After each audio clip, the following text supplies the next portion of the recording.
மாண்புமிகு பேரவைத் தலைவர் அவர்களே, முதலில் நம்பிக்கை தீர்மானத்தில் மக்களுக்கான இந்த ஆட்சியை, மனசாட்சி உள்ள மக்களாட்சியை ஆதரித்து வெற்றி பெற செய்த மாண்புமிகு உறுப்பினர்கள் அனைவருக்கும் நெஞ்சார்ந்த நன்றியை நமது அரசின் சார்பாக தெரிவித்துக் கொள்கிறேன். நடைபெற்று முடிந்த சட்டமன்ற தேர்தலில் எந்த அணியும் இல்லாமல் தனி அணியாக, தனி சிறப்புமிக்க அணியாக, மக்கள் அணியாக, மக்களை விரும்பும் அணியாக, மக்கள் விரும்பும் அணியாக களம் காண்டோம். 1967 and 1977 தேர்தல்கள் வாயிலாக அமைந்த சாமானியர்களின் அரசை போலவே 2026 சட்டமன்ற தேர்தல் வாயிலாக தமிழக வெற்றிக் கழகமும் சாமானியர்களின் அரசையே அமைக்கும் என்று மக்களிடம் தீர்மானமாக கூறினோம். மக்களும் நம் மீது நம்பிக்கை வைத்து தீர்மானமாக வாக்களித்தனர். வாகை சூடும் அந்த வரலாறு திரும்பியது. விசில் அலை வெற்றி அலையாக மாறியது. ஒரு விரல் புரட்சி விசில் புரட்சியானது. கட்சி ஆரம்பித்த 3 ஆண்டுகளுக்குள் 34.92% 1,72,26,208 வாக்குகளை மக்கள் தந்தனர். தமிழக வெற்றிக் கழகத்தை தனி பெரும் கட்சியாக சட்டமன்றத்திற்கு அனுப்பி வைத்தனர். கட்சி ஆரம்பித்த 3 ஆண்டுகளுக்குள்ளே மிக மிக சிறிய அளவில், ஒரு நூல் இழைவில் தனி பெரும்பான்மை கொஞ்சம் தள்ளி போயிருக்கிறது. அதனால் இந்த அரசை சிறுபான்மை அரசு போல யாரும் நினைத்தால் அதிலும் எங்களுக்கு மகிழ்ச்சியே. நாங்களே சொல்கிறோம், இது சிறுபான்மை அரசுதான்.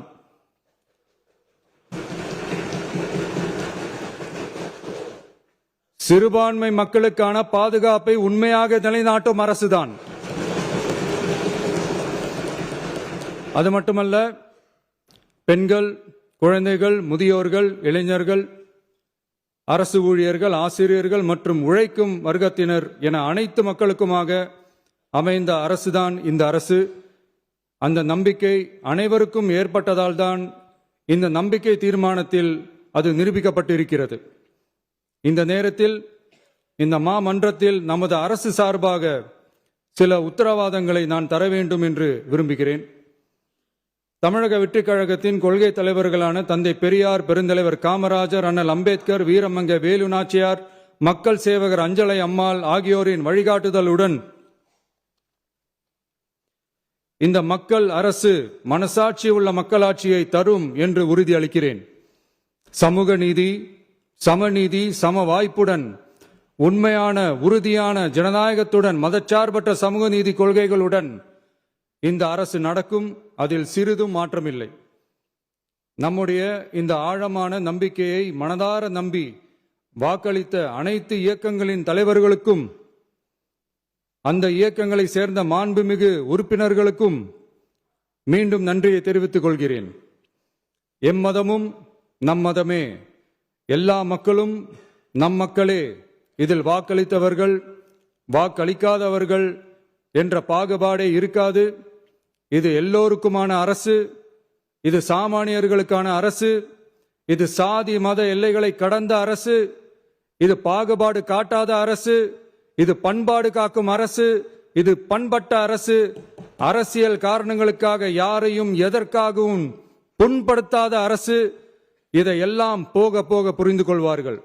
எனவே துள்ளி எழுந்து பதில் சொல்வதை விட எதிலும் துணிச்சலுடன் செயலாற்றி வெற்றி பெறும் அரசு இது. பதவிக்காக, அதிகாரத்துக்காக அமைந்த அரசு அல்ல. நம்பிய மக்களுக்கு நன்றி கடன் செலுத்துவதற்காக அமைந்த அரசு. அதிகாரம் காட்டி மிரட்டும் அரசு அல்ல. அனைவரையும் அரவணைக்கும் அரசு. எவர் மீதும் வெறுப்பு காட்டும் அரசு அல்ல. எல்லோரையும் விரும்பும் அரசு. மக்களே முக்கியம், மக்கள் நலன் மட்டுமே முக்கியம். அதுவே எங்கள் ஒரே நிலைப்பாடு. எனவே மனசாட்சி உள்ள மக்களாட்சிக்கு ஆதரவளித்த அனைவருக்கும் மீண்டும் என்னுடைய நன்றியை தெரிவித்துக் கொள்கிறேன்.